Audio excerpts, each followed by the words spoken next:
جھوٹ بولتے ہیں لوگ، کہتے ہیں یہ تقیہ ہے، یہ تقیہ ہے۔ کون بولتے ہیں؟ شیعہ۔ تحفہ اثنا شریعہ میں شاہ عبدالعزیز رحمہ اللہ نے فرمایا، دوسری کتابوں میں بھی، کہ دنیا میں جھوٹ 10 حصے، ان میں 10 حصوں میں سے ایک حصہ تمام عام لوگوں میں ہے اور 9 حصے شیعہ میں ہیں۔ 9 حصے جھوٹ بولنا، اتنے جھوٹے ہیں یفشل الکذبات۔ ان کی روایت تمام جھوٹ، ان کے مسئلے تمام جھوٹ۔ جھوٹ بولتے ہیں لیکن آپ دھوکہ میں رہتے ہیں۔ وہ کہتے ہیں یہ جھوٹ نہیں ہے تو تقیہ ہے۔ تقیہ قرآن کا تحریف کر کے کہتا ہے، قرآن میں ہے لان تتقوا منہم تقا، لان تتقوا منہم تقا اس وقت ہے قرآن پاک یفسر بعض بعضا الا من اکرہ وقلبہ مطمئن بالایمان۔ تقات یہ کہ اپنے نفس پہ ڈرتے ہو کہ میں ہلاک ہوتا ہوں، تو ہلاک اور موت سے بچنے کے لیے ایک اجازت ہے، رخصت ہے صرف، اور بھی کامل مرتبہ نہیں، وہاں عزیمت کامل ہے۔ یہ تو صرف اپنی مفادات کے لیے کہتے ہیں تقیہ ہے تقیہ۔ کہتے ہیں علی رضی اللہ تعالیٰ عنہ مستحق تھے خلافت کے۔ اچھا سوال آتا ہے کیوں اس نے، کہتے ہیں یہ اس نے تقیہ کیا، تقیہ کیا یا کتمان حق کیا۔ اگر ان کی خلافت باطل تھا تو پھر علی رضی اللہ عنہ پر یہ واجب تھا کہ وہ باطل کے مقابلہ میں ڈٹ کر مقابلہ کرتے ہو، تو بڑے جری اور شجاع تھے۔ میدان بدر میں بھی نکلے، میدان احد میں بھی نکلے، جہاں اپنے نفس کی ہلاکت کا بڑا خطرہ تھا، تو کیا ہو اب نہیں نکل سکتا تھا؟ ہاں سوچ فکر کے لیے کچھ دن، مہینے بھی نہیں، کچھ دن وہ مہلت مانگا، مہلت کے بعد پھر ابو بکر صدیق رضی اللہ عنہ کے ساتھ اس نے بیعت کی، عمر رضی اللہ عنہ کے ساتھ بیعت، عثمان رضی اللہ تعالیٰ عنہ کے ساتھ بیعت مادہ کی۔ کہتے ہیں یہ تقیہ ہے۔ تو یہاں بھی عرض یہ کر رہا تھا قرآن کا کہ پہلے ان سے پوچھو کہ قرآن پاک مانتے ہو یا نہیں؟ کہیں گے ہم مانتے ہیں، نہیں جھوٹے۔ شیعہ کہتے ہیں ہم قرآن مانتے ہیں، نہیں قرآن پاک نہیں مانتے، قرآن پاک اللہ کی کتاب نہیں مانتے، یہ قرآن دھوکہ دیتے، کہتے ہیں قرآن اللہ کی کتاب ہم مانتے ہیں۔ نہیں، یہ کہو یہ قرآن پاک جو اب مجموعہ موجود ہے بسم اللہ الحمدللہ سے لے کر والناس تک، کیا یہ پورا قرآن مانتے ہو؟ یہ کہاں مانتے ہیں؟ جب قرآن پاک نہیں مانتے کہتے ہیں یہ مشکوک کتاب ہے، اب کہتے ہیں یہ شیعہ، یہ مشکوک کتاب ہے، یہ اب انہوں نے کہا۔ پھر جب ان کی پرانی کتاب، ان کے نزدیک صحیح اور مستند کتاب، یعقوب کلینی کی کتاب، کافی کلینی بخاری جیسا سمجھتے ہیں، اس کے اندر لکھا ہے کہ یہ قرآن پاک اللہ کی کتاب، یہ 17,000 آیات ہیں، 17,000 آیات، 17 آیات، تو یہ 17,000 آیات ہیں، یہ تو 6,666 ہے۔ کبھی اگر اس کے اندر اختلاف آتا ہے، شیعہ تم پر سوال کرتے ہیں 1-2 آیت کا، تو قراء کی اختلاف کی وجہ سے کہ یہاں ہم آیت مانے وقف کریں یا نہ کریں، ہے 6,666، تو 2 حصے قرآن جو شیعہ کے نزدیک قرآن ہے وہ ہے یہاں نہیں۔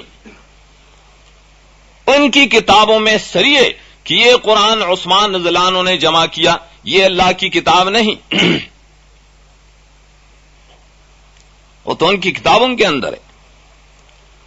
ہم اپنی طرف سے یہ افتراء نہیں کرتے کہ لوگوں کو کہتے ہیں ہاں شیعہ کافر ہے، قرآن نہیں مانتے. وہ کہتے ہیں ہم مانتے ہیں. کیوں جھوٹ بولتے ہو؟ اگر مانتے ہو تو تمہاری کتابوں کے اندر کیوں یہ لکھا ہے؟ یہ لکھو کہ وہ کتاب ہمارا کتاب نہیں. ایسا کہو نا، اسے برات کرو. انہی کتابوں پہ عقیدہ رکھتے ہیں.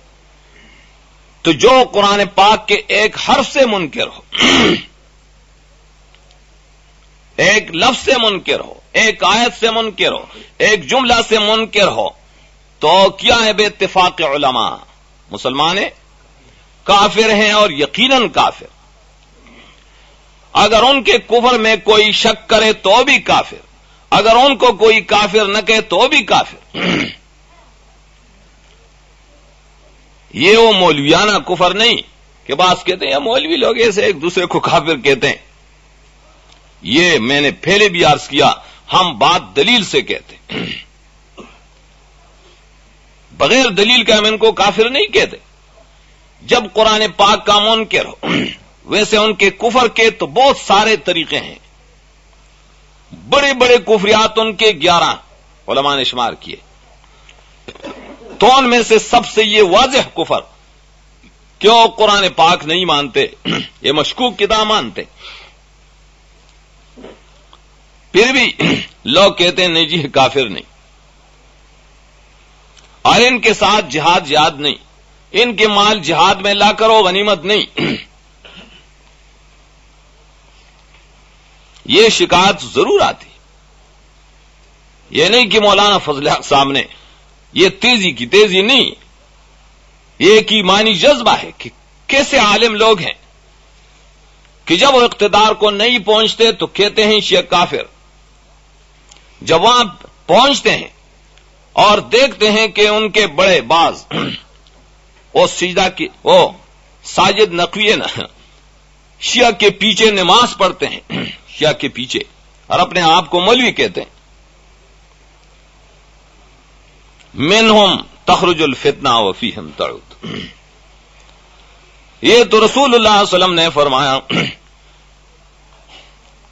علماؤہم شر من تحت عدیم السماء منہم الفتنہ تخرج الفتنہ وفیہم تعود. علماؤہم ان لوگوں کے علماء، ان کے علماء یعنی کہ مطلق علماء، ہم ضمیر پہلے مرجع، وہ بہت برے ہوں گے، شر والے ہوں گے، وہ فتنہ والا ہوں گے. ہاں فتنے کا اثر بھی ان پہ پڑے گا. یاد رکھو. کیوں یہ مداحنت ہے؟ کیوں لوگوں کو، عوام مسلمانوں کو تلبیس اور شک میں ڈالنا ہے؟ صاف کہو کہ جو قرآن کے منکر ہیں، قرآن پاک کو مشکوک کہتے ہیں تو کافر ہیں یقیناً. ہمارا مقصد کفر کے فتووں میں نہیں، ہمارا مقصد دینی حفاظت ہے کہ اسلام کی حفاظت، دین کی حفاظت ضروری ہے. اگر وہ شخص بھی مومن اور مسلمان ہو کہ قرآن نہیں مانتا، وہ شخص بھی مومن اور مسلمان ہم کہیں کہ وہ صحابہ کرام کو مرتد کہتا ہے، وہ شخص بھی مومن اور مسلمان سمجھا جائے جو صحابہ کرام سے تبرہ کر کے ان پہ لعنت کرنا یہ اپنا وظیفہ سمجھتا ہے، تو پھر یہ ایمان صحیح ہے؟ کیا یہ اسلام صحیح اسلام ہوگا؟ نہیں. یہ تو دینی حفاظت کے لیے علماء حق یہ نشاندہی کرتے ہیں کہ ان لوگوں سے بچو، یہ مسلمان نہیں، یہ مومن نہیں، یہ کافر ہیں. تو عرض کر رہا تھا کہ یہ لوگ قرآن کا مانتے ہیں، ورنہ قرآن کریم میں کتنی آیات ہیں صحابہ کرام کے متعلق. میں نے وہی آیات جمع کیے اپنی ایک کتاب تنشید الاذہان اصول تفسیر میں کتاب ہے، کچھ تفصیلی اور کچھ اجمالی، تقریباً 160 آیات میں نے جمع کی، 160، جس کے اندر صراحت سے معلوم ہوتا ہے یا مفسرین نے لکھا ہے کہ یہ آیت میں فلان صحابی مراد ہے، صحابہ کرام مراد ہے، جو بطور استنباط ہو تو اس سے بھی زیادہ ہے۔ اس قرآن پاک کو جب مانتے ہو، یقینی کتاب مانتے ہو، ہم تو مانتے ہیں اللہ کے فضل سے، تو اس قرآن کریم میں صحابہ کی جو شان ذکر کی ہے تو ضرور اس کو ماننا پڑے گا۔ ایسا نہ کہے کہ میں قرآن مانتا ہوں، قرآن مانتے ہو تو اس آیت کا کیا معنی؟ اللہ نے فرمایا فَإِنْ آمَنُوا بِمِثْلِ مَا آمَنْتُمْ بِهِ فَقَدْ اهْتَدَوْا۔ کیا شرط لگایا؟ تمام عالم کے، یہودیوں کے، عیسائیوں کے، تمام عالم کے ایمان کے لیے معیار ایسا نہیں کہ صرف ایمان لاؤ، اور اس سے پہلے فرمایا کہ ہاں یہ لوگ ایسے ہیں وَإِذَا قِيلَ لَهُمْ آمِنُوا كَمَا آمَنَ النَّاسُ قَالُوا أَنُؤْمِنُ كَمَا آمَنَ السُّفَهَاءُ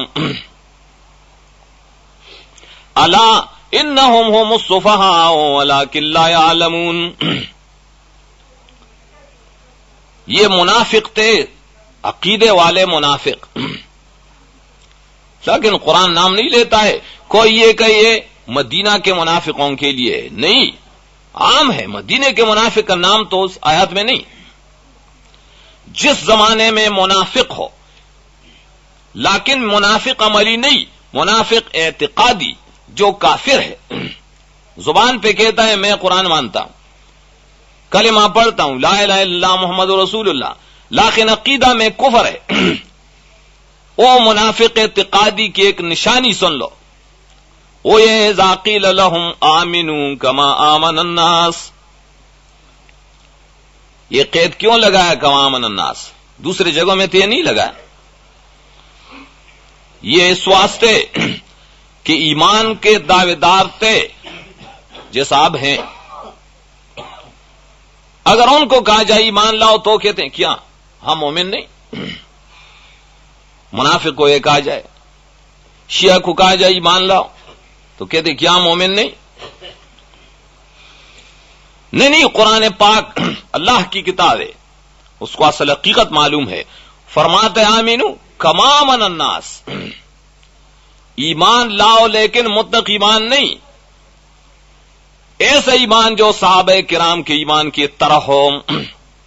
کما آمن الناس، الناس ہے صحابہ کرام، الف لام اہدیو۔ اس وقت قرآن پاک میں جب یہ آیت نازل ہوئی تو اس وقت مومن کون تھے؟ رسول اللہ صلی اللہ علیہ وسلم کے ساتھی، وہ مراد ہے الناس۔ جب ان لوگوں کو کہا جائے صحابہ کرام کی طرح ایمان لاؤ، گزشتہ اور پیچھے آیاتوں کے ساتھ تعلق ہے، تم کہتے ہو کہ ہم مومن ہیں لیکن ایمان کے ساتھ یخادعون اللہ والرسول، خدا بھی تم نے خدا کا ملاوٹ کر دیا۔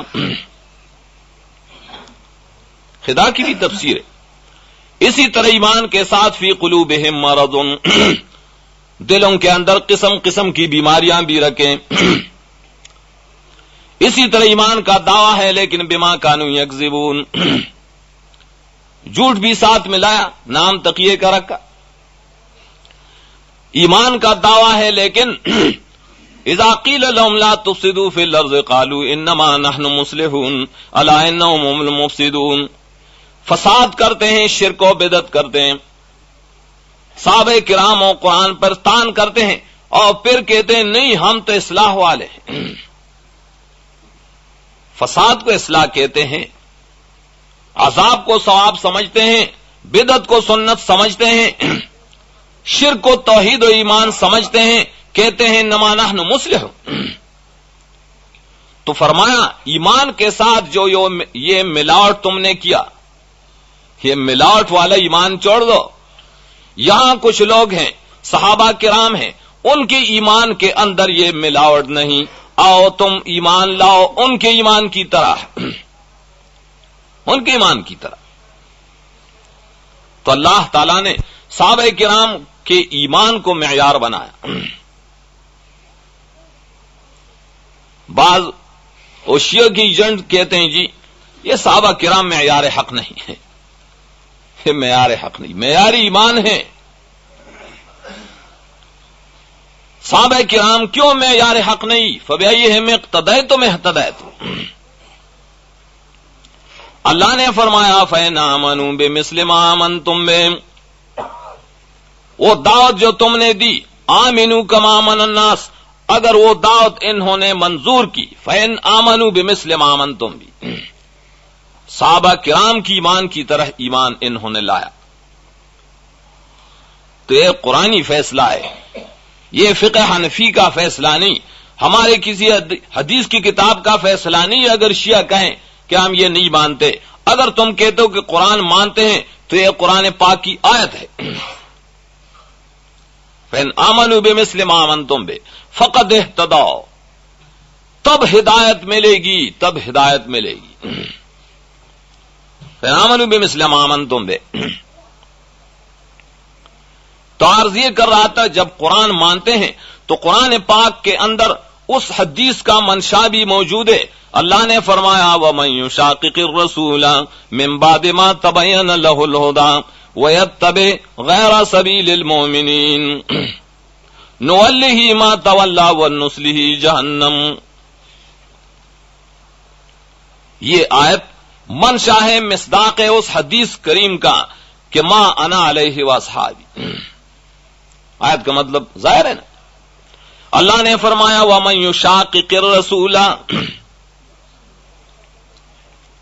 وَمَن يُشَاقِقِ الرَّسُولَ،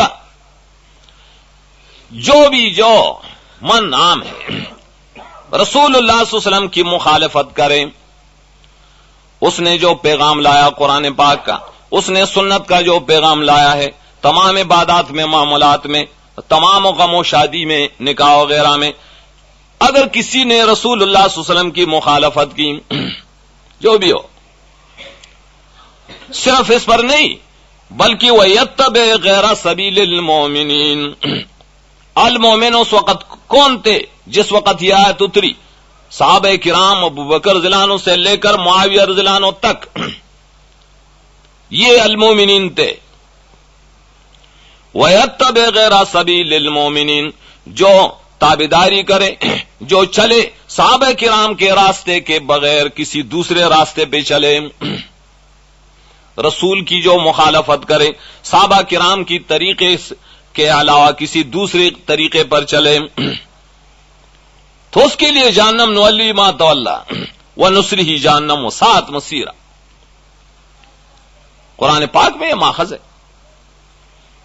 یہاں بھی اس کے قرآن پاک آیات ایک دوسرے کے تفسیر ہے نا، لگاؤ فَإِن تَوَلَّوْا فَإِنَّمَا هُمْ فِي شِقَاقٍ وَمَن يُشَاقِقِ الرَّسُولَ، یہاں جو لوگ جن کو تم کہتے ہو کہ صحابہ کرام کی طرح ایمان لاؤ، لیکن وہ منہ موڑتے ہیں، کہتے ہیں نہیں، صرف اس پر اکتفا نہیں، وہ اپنی کتابوں میں لکھتے ہیں، کیا لکھتے ہیں؟ بکواس۔ بکواسی شخص کبھی اپنے بکواس بھی وہ بھی نہیں سمجھتا کہ میں کیا بک رہا ہوں۔ لکھتے ہیں رسول اللہ صلی اللہ علیہ وسلم کے وفات کے بعد تمام صحابہ کرام مرتد ہوئے سوائے 3 کے۔ 3 میں کون ہے؟ سلمان ہے، ابو ذر ہے، مقداد ہے، تو 3 کے اندر علی تو نہیں آیا، حسن حسین نہیں آئے، کیا وہ بھی مرتد ہوئے؟ یہ ان کا دماغ کام نہیں کرتا، دیوانے ہو گئے۔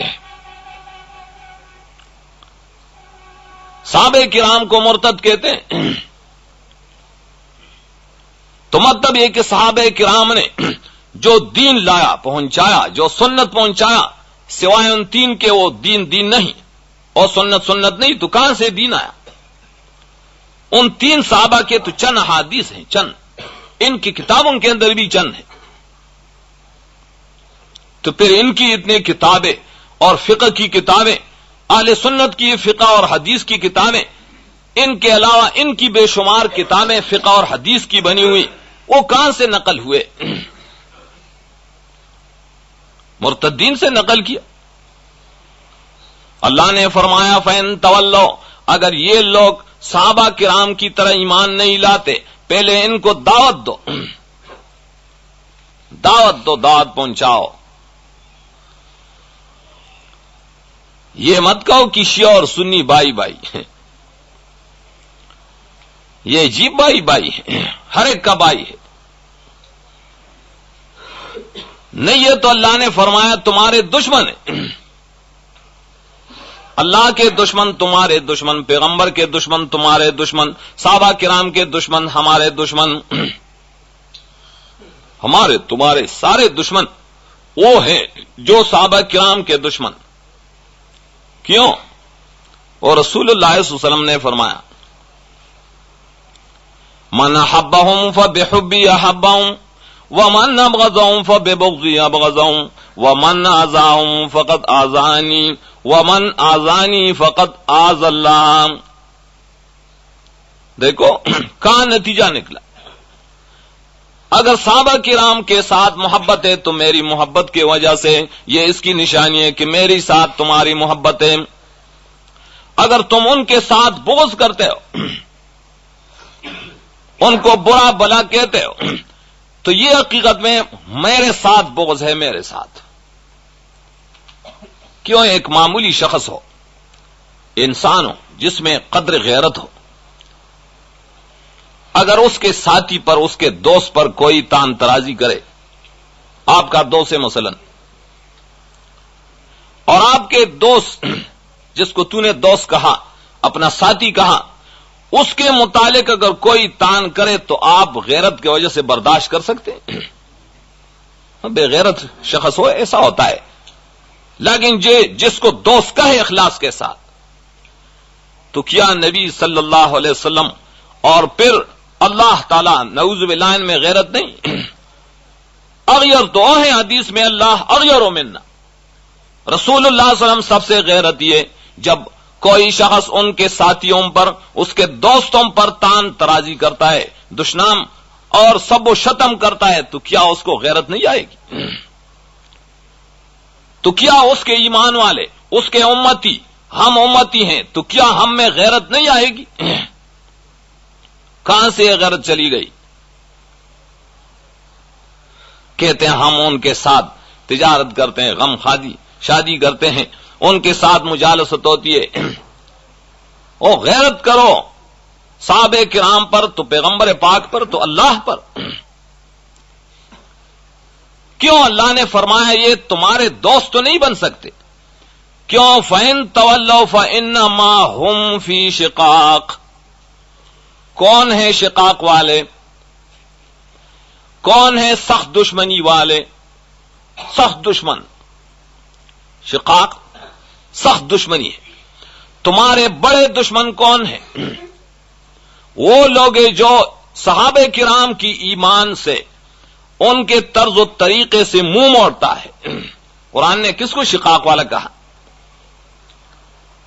وَمَن يُشَاقِقِ الرَّسُولَ، پھر ان پر نتیجہ فرمایا یہ تو رسول اور صحابہ کرام کے شقاق والے ہیں، یہ جہنمی لوگ ہیں. کبھی فرمایا وَمَن يُشَاقِ اللَّهَ وَرَسُولَهُ، جس نے اللہ اور اس کے رسول کی مخالفت اور دشمنی کی، فإن اللہ شدید العقاب، سخت عذاب دے گا اللہ. وَإِن تَوَلَّوْا،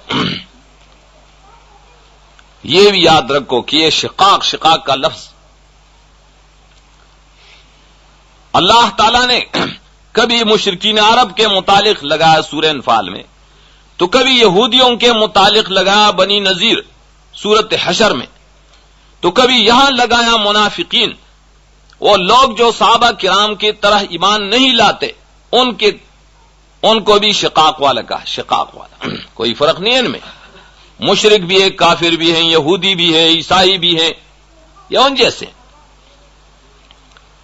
مقصد یہ تھا جو حدیث میں عرض کر رہا تھا، اس بات کے لیے کہ جماعت، حق پرست جماعت، ہدایت والی جماعت، نجات والی جماعت، قرآن پاک نے بھی فرمایا، احادیث رسول اللہ صلی اللہ علیہ وسلم میں بھی ہے. وہ کیا ہے؟ کون ہے؟ مان علیہ واصحابہ، جو رسول اللہ صلی اللہ علیہ وسلم کے طرز پر چلے، جو صحابہ کرام کے طرز پر چلے. مان علیہ واصحابہ. تو اب آخری دوسرا فکر یہ فکر تو اللہ اور اس کی اللہ کی کتاب اور رسول اللہ صلی اللہ علیہ وسلم کی سنت سے انشاءاللہ حل ہو گیا ہے۔ دوسرا فکر مختصر یہ کہ اس دور میں جتنی جماعات ہیں ابھی ان کو تولو، وزن کرو کہ کیا ان کے عقائد، ان کے اعمال، ان کی دعوت، ان کی طریقت یہ رسول اللہ علیہ وسلم و صحابہ کرام کی طرز پر ہے؟ جس جماعت کی ہے تو اس کے ساتھ چلو، جس میں کوئی اعتراض ہو، نقد ہو، تان ہو اور حقیقت میں ہو تو پھر اس سے بچو، ان سے بچ جاؤ۔ تو پھر کوئی دھوکہ نہیں کہ تم کہو گے کہ ہم کس جماعت کے ساتھ چلے۔ اس جماعت کے ساتھ چلو جو انبیاء علیہ السلام کی دعوت چلاتے ہیں، مان علیہ اصحاب، اور نبی صلی اللہ علیہ وسلم کی سنت کی طرف دعوت دیتے ہیں، اپنے آپ کو بھی سنت کے مطابق بناتے ہیں، دوسروں کو بھی دعوت دیتے ہیں۔ صرف یہ نہیں بلکہ صحابہ کرام کی عظمت اور حرمت اور صحابہ کرام کی سنت کی طرف بھی دعوت دیتے ہیں، اور اپنے آپ کو بھی صحابہ کرام کے غلام سمجھتے ہیں۔ اللہ کے فضل کرم سے ہم ہیں، ہم یہ نہیں کہ صرف ہماری جماعت، نہیں، بہت سارے مسلمان ہیں جو اس حدیث کا مصداق ہو سکتا ہے، مان علیہ واصحابہ۔ صرف یہ کہ بعض اپنے طرز پر کوئی اجمالی مسئلہ بیان کرتا ہے، کچھ تو کرتا ہے، دعوت دیتے ہیں، تمام عالم میں چلتے پھرتے ہیں۔ یہ مسئلہ لیا انہوں نے اللہ کے انبیاء علیہ السلام کا کہ اللہ سے ہونے کا یقین اور غیر اللہ سے نہ ہونے کا یقین بہت اچھی بات ہے، بلکہ اس کلمے کا معنی ہے کہ لا الہ الا اللہ۔ آگے پھر ان کی طریقت یہ کہ اس کی تشریح مت کرو، تشریح علماء کریں گے، وہ بزرگ تبلیغ اور دعوت کے، وہ ان کو کہتے ہیں کہ مسائل کا کیا مطلب؟ مانا اس مسئلے کا، لا الہ الا اللہ کے ترجمے کا تشریح یہ علماء سے پوچھو، مطلب یہ نا، یہ علماء سے پوچھو۔ تو اب آؤ کون سے علماء ہیں، کس جماعت کی علماء ہیں کہ لا الہ الا اللہ کی تشریح اس طریقے پر کرتے ہیں جو قرآن پاک میں، جو انبیاء علیہ السلام کی طریقت پر ہے اور قرآن پاک میں ہے۔ اللہ کے فضل سے وہ صرف اس دور کے اندر اشاعت التوحید و سنت کا کام ہے، کسی دوسری جماعت کا یہ کام نہیں۔ وہ کلمہ ہے، اس کا تشریح کہ اللہ کے سوا کسی کو مت پکارو، اللہ کے سوا کسی سے حاجت مت مانگو، اللہ کے سوا کسی کو مشکل کشا فریاد رس غوث اعظم وغیرہ مت مانو، اللہ کے سوا کسی کے نام پہ نظر و نیاز مت دو، اللہ کے سوا کسی کے آگے سر مت جھکاؤ۔ یہ ہے دعوت الانبیاء۔ اسی طرح دوسرا جملہ، کامیابی اگر ہے، خوشی اگر ہے، فلاح ہے تو پیغمبر پاک کی طریقے کی چلنے میں ہے۔ یہ بہت بہترین کلمہ ہے۔ یہ معنی ہے اس جملے کا کہ محمد الرسول اللہ، ہم محمد صلی اللہ علیہ وسلم کو رسول جان کر یا رسول یقین کر کے اس پہ عقیدہ رکھے، اور اللہ تعالی کے الوہیت اور رسول اللہ صلی اللہ علیہ وسلم کے ذریعہ سے ہم جان لیں گے۔ الوہیت پر مانے بندگی اور اللہ کے ساتھ تعلق، اللہ کی طرف قربت، اس کے طریقے ہم رسول اللہ صلی اللہ علیہ وسلم کی سنت سے اسے سنیں گے، اسے سمجھیں گے کہ رسول اللہ صلی اللہ علیہ وسلم نے کون سا طریقہ بتلایا کہ اس طریقے پر چلو۔ نماز میں طریقہ انہوں نے بتلایا، روزہ زکات میں انہوں نے طریقہ بتلایا، رسول اللہ صلی اللہ علیہ وسلم نے دعاؤں میں بھی طریقہ بتلایا، صدقات میں بھی طریقہ بتلایا، نکاح کرنے میں بھی طریقہ بتلایا، ختنہ کرنے میں بھی طریقہ بتلایا، غم کرنے، جنازہ کرنے، ماتم کرنے، سب کے سب طریقے رسول اللہ صلی اللہ علیہ وسلم کے موجود ہیں۔ یہ کوئی نہ کہے کہ نہیں، اللہ نے فرمایا الیوم اکملت لکم دینکم، اللہ نے تو دین بالکل پورا کر دیا. پورا کا معنی یہ کہ کسی کی لیے یہ اجازت نہیں کہ وہ اپنی طرف سے دین کا کوئی ٹکڑا، کوئی کام، کوئی بات بنا دے اور کہے کہ یہ دین ہے. کوئی اجازت نہیں. فلا نحتاج فی تکمیلہ الی امر خارج من الکتاب و سنہ. ملا علی قاری نے شرح فقہ اکبر میں لکھا اس آیت کے تحت کہ ہم اس آیت کے نزول کے بعد ہم محتاج نہیں دین کی تکمیل میں کسی بات کو کہ قرآن و سنت سے علاوہ ہو. ایک تکمیل، ایک تشریح. تکمیل میں قرآن پاک اور سنت کے محتاج ہے، اس میں پورا دین ہے، پورا. ہاں تشریح میں فقہ کے محتاج ہیں، تفسیر کے محتاج ہیں، دوسرے علوم کے محتاج ہیں. وہ تشریح، وہ تشریح اس دین کا جو قرآن پاک اور سنت رسول اللہ صلی اللہ علیہ وسلم میں. مقصد میرا ہے یہ فتنوں کا دور ہے، عجیب عجیب جماعت ہیں، عجیب نعرے ہیں، منشور دستوریں، لیکن حقیقی جماعت جو توحید و سنت کا علم بردار ہو اور اس کو تفصیل اور تشریح کے ساتھ پیش کرتا ہے. پہلے کچھ تفصیل مولانا فضل حق صاحب نے کیا کہ ہم صرف یہ نہیں کہ دعا سنت کے طریقے پہ مانگو، غم شادی اسی طریقے پر کرو. ہم کہتے ہیں سیاست بھی سنت کے طریقے پر کرو. یہ نہیں کہ سیاست اپنے طرف سے کرو. سنت نبی کے خلاف سیاست بھی منظور نہیں، دعا بھی منظور نہیں، عبادت بھی منظور نہیں. سنت رسول اللہ کے خلاف کہاں منظور ہے؟ ہم سیاست مانتے ہیں جو سنت کے مطابق. ہم اس سیاست کو دین نہیں کہتے ہیں جو سنت کے خلاف ہے. موجودہ سیاست، مروجہ سیاست، اس میں بہت سارے نقطے ہیں، وہ علماء خود بھی جانتے ہیں کہ ہاں یہ دینی سیاست نہیں. کبھی اس کے لیے کچھ بہانے بناتے ہیں. ہم کہتے ہیں کرو، ٹھیک ہے، ہم سیاست کرنے کے مخالفت نہیں کرتے، لیکن ایک بات مان لو، اور یہ کہ جو اصل مسئلہ ہے توحید کا، جو اصل مسئلہ ہے عقیدے کا، جو مخالفت شرک کا اور مشرکین کا، مبتدئین کا، شیعہ اور روافض کا، وہ مسئلہ، وہ حقیقی مسئلہ سیاست پر قربان مت کرو. یہ ایک درخواست ہے. چلاؤ سیاست، لیکن توحید کیوں چھوڑتے ہو؟ مشرکین کے ساتھ کیوں اتحاد کرتے ہو؟ شیعہ اور سنی کا نعرہ بائی بائی کیوں لگاتے ہو؟ یہ اس واسطے کی سیاست